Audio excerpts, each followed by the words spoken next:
Good evening, all of you. And thank you so much for that introduction.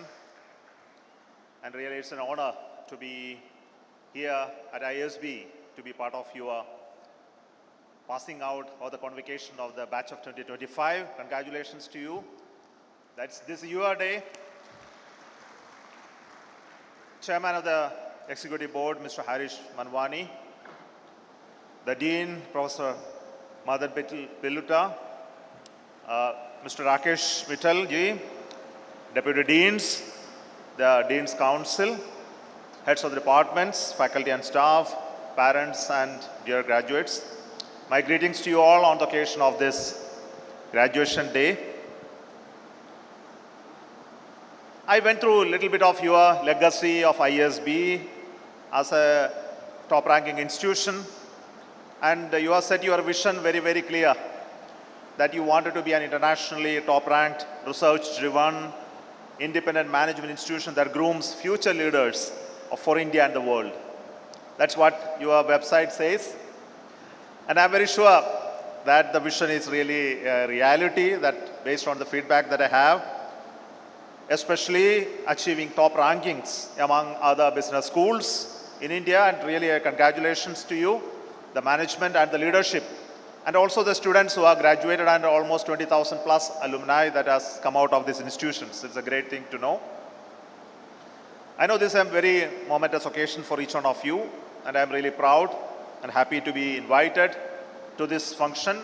And it's by Rakesh ji that when we had some launches for him, his company that I did way back in 2023 when we were asked to find out an opportunity to launch some of the satellites using our rockets when there was a global issue. I came forward and launched 72 of their satellites using our rocket, and I can tell you that it was a real marvelous piece of frugal engineering to launch, much complex than what I did for Chandrayaan 3. Launching 36 satellites in one go, very first time using our rocket. So Mittalji came and we had a nice time at Sriharikota, and that was occasion that he connected me to come over to this place and then be part of this convocation. And thank you so much that I got this opportunity to come. I really want to thank all the students for their wonderful achievements, and also the parents for the support that they have been giving to them, also the family members.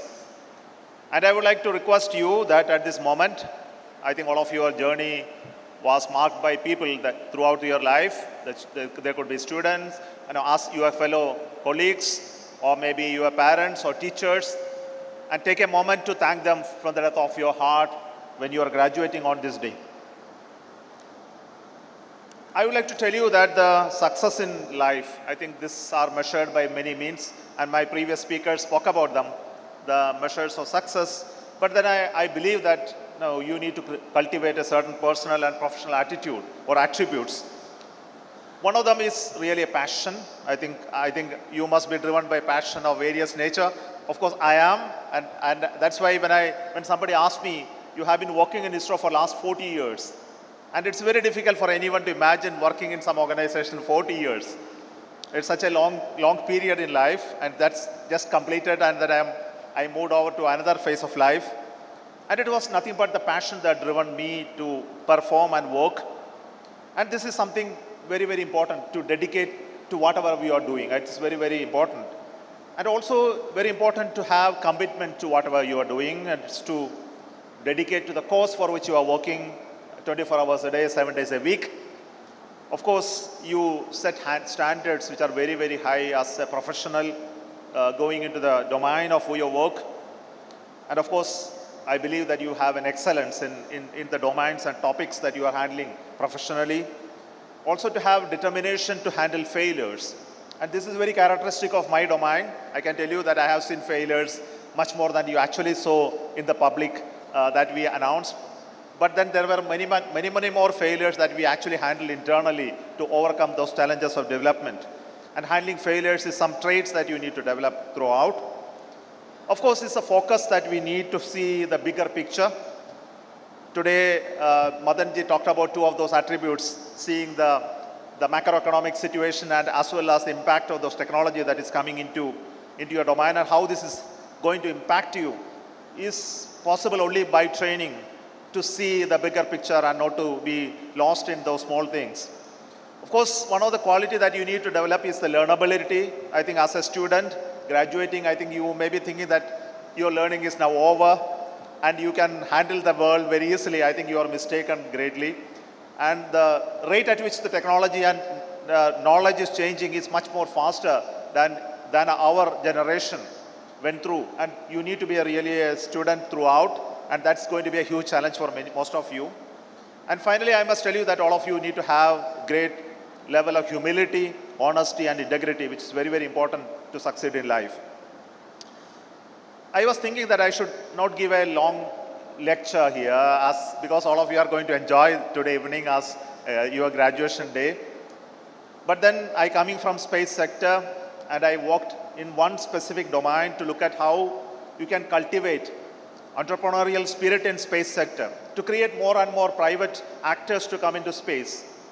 One of the important goals that we need to achieve today in space sector, after India reached some position in space, I think you know, after achieving Chandrayaan 3 and the human spaceflight program announced, many nations look at us with a lot of astonishment to see how we are able to do this. In India, with a little bit of budget, I think you must be knowing how much money we get from government to do space program. It is very, very, very small money.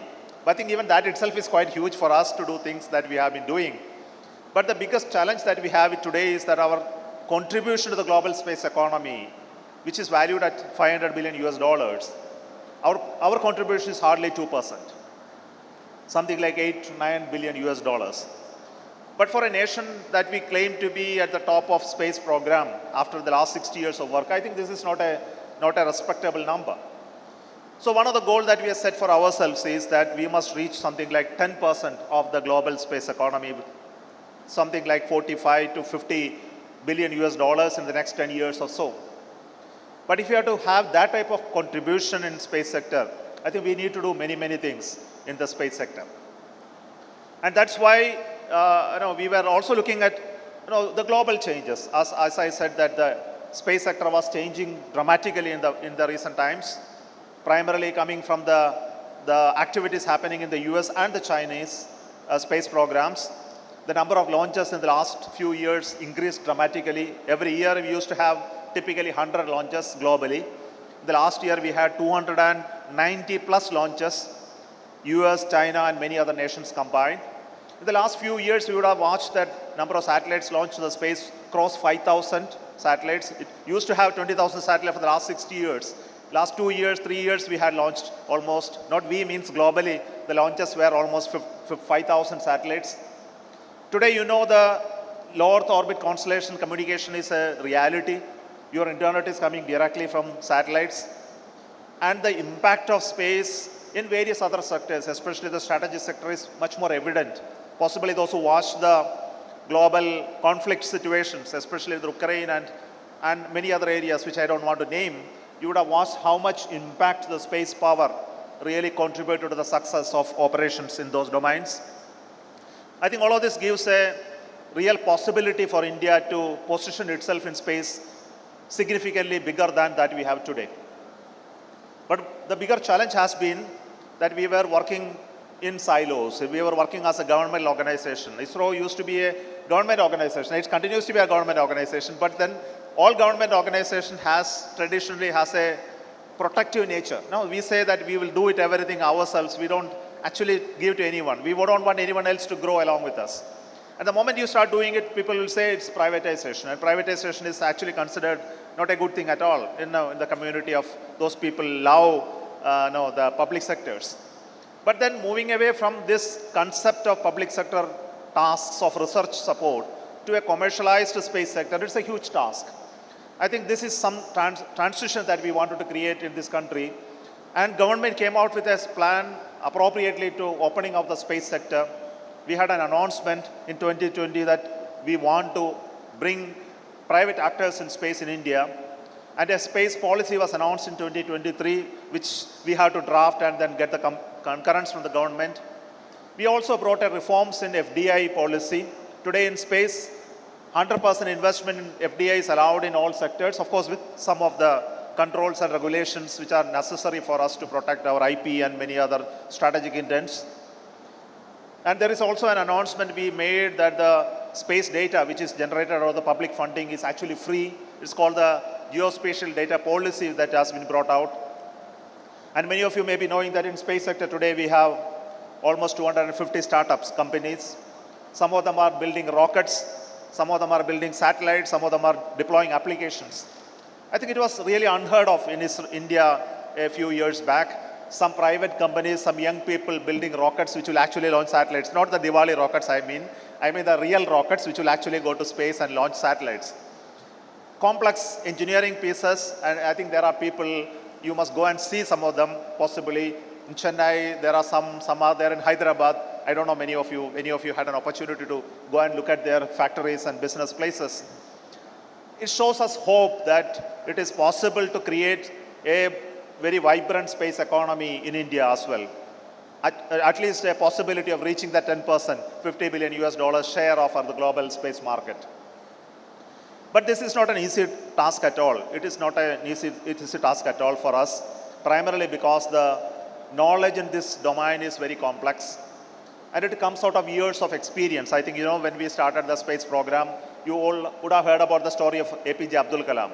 And we failed after years of hard work to launch the first rocket and became successful in the second rocket.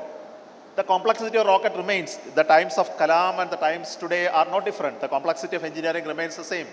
And the possibility of failure is still looming large on companies who want to invest and create space programs.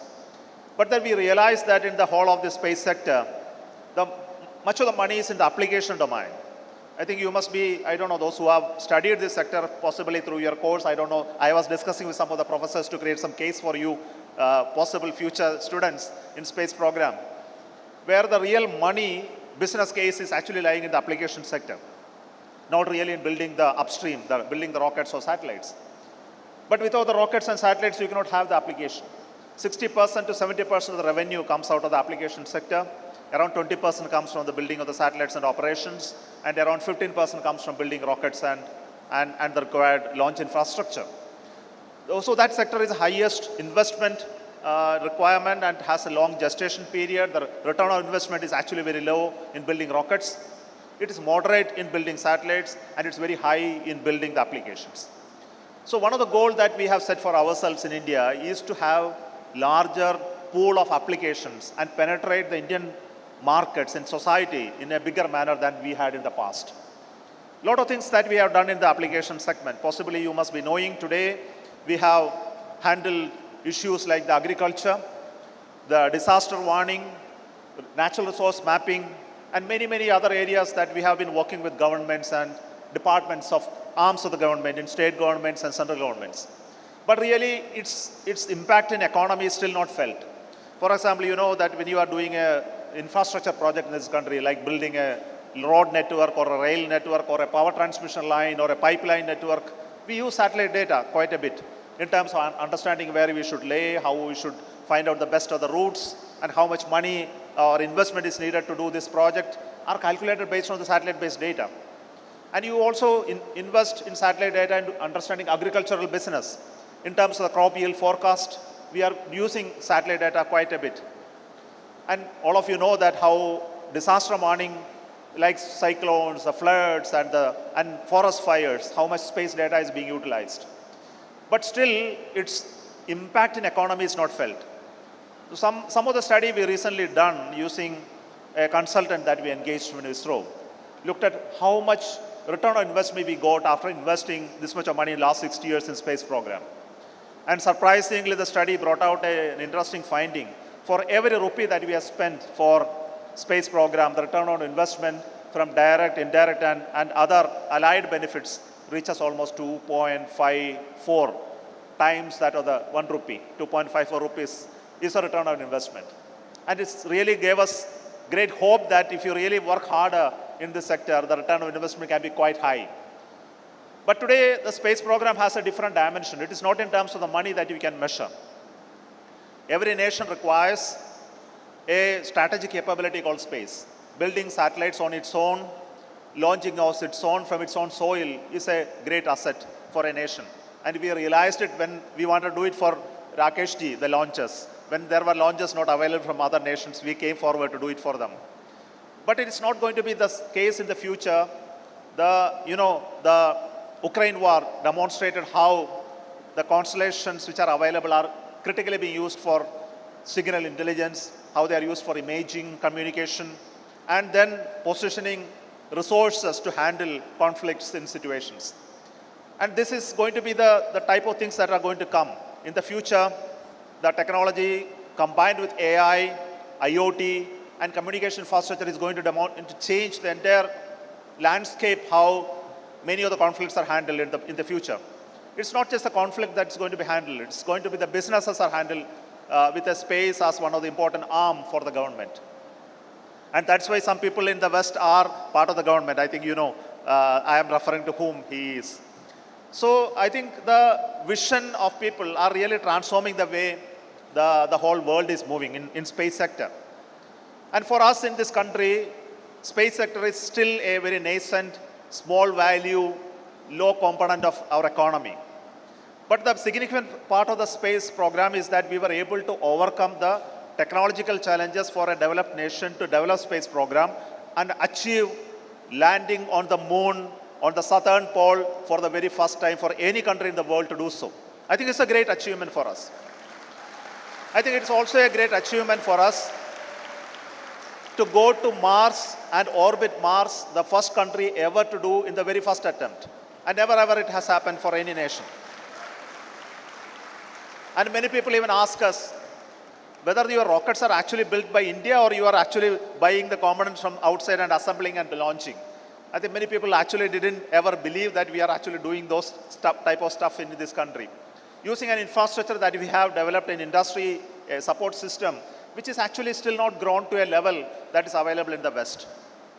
One of the goals that we have set for ourselves is to create a manufacturing hub of space systems in this country. In the next at least 5 years, 10 years of time, one of the goals that we have set is that we should create a major manufacturing hub of the world's satellites and rockets in this country.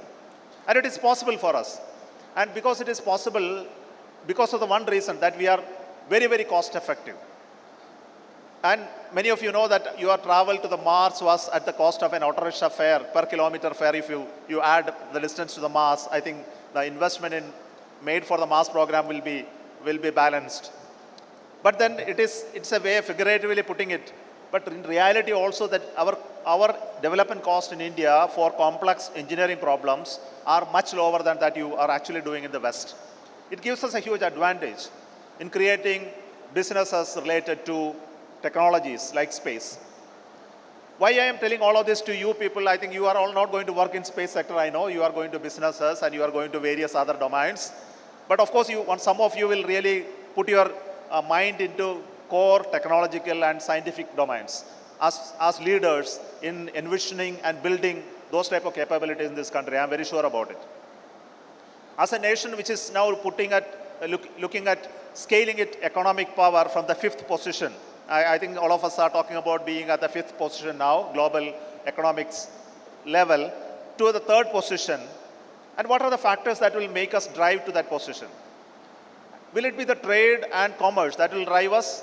I think some level of raising our standards or level could be done by trade and commerce. But the real growth will happen only through investing in technology. The real business actually happens when research and development happens in research establishment laboratories, and the result of those research goes into building new ideas and possibilities in industry. And this is still lacking in this country. And we were able to do this in space sector significantly. The research was done by ISRO, and we were able to build those systems in companies and businesses which we created in this country. I think you know some of the bigger houses which are doing things for us. L&T, Godrej, and many other companies are building our rockets and parts for us. And electronics actually built by India in some of those companies like the Centum and many others. I think that they help us to build this space capability in this country. But then it's not true in many other sectors. For example, you look at electronics.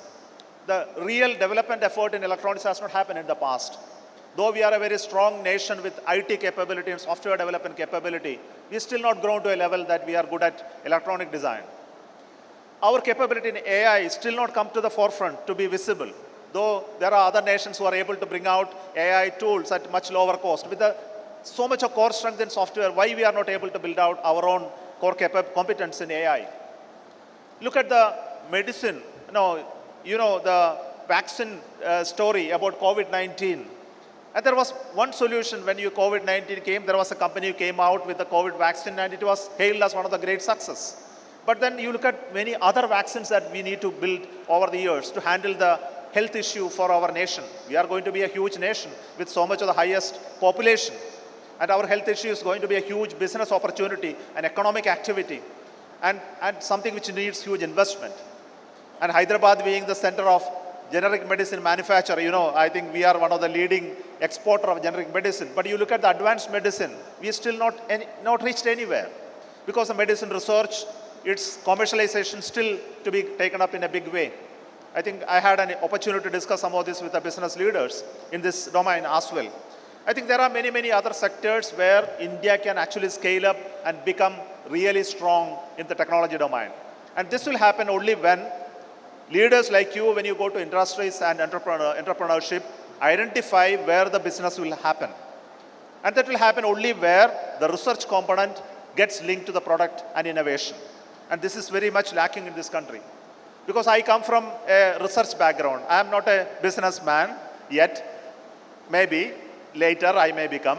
But then at this moment I am still connected to institutions like Indian Institute of Science, where I am a visiting professor of aerospace. So I taken a goal myself that I should connect the research happening in that institution to the industries for in the future. I think all of you should do this in the future to connect your business with some of the research laboratories and institutions in this country. Pick out those small things that are happening there, and then find out how this can connect to your innovation and product development and deployment at a point in time when you have the power to do so. I think this will really transform this nation in a big manner. And this is where the economic power of a nation comes in. When you have stronger research houses connected with the stronger business houses. I think this is the wish and hope that I have. I don't want to prolong my speech other than this message that I have given you, but I would like to, I hope that you have a wonderful career ahead and a great journey ahead while you graduate from ISB.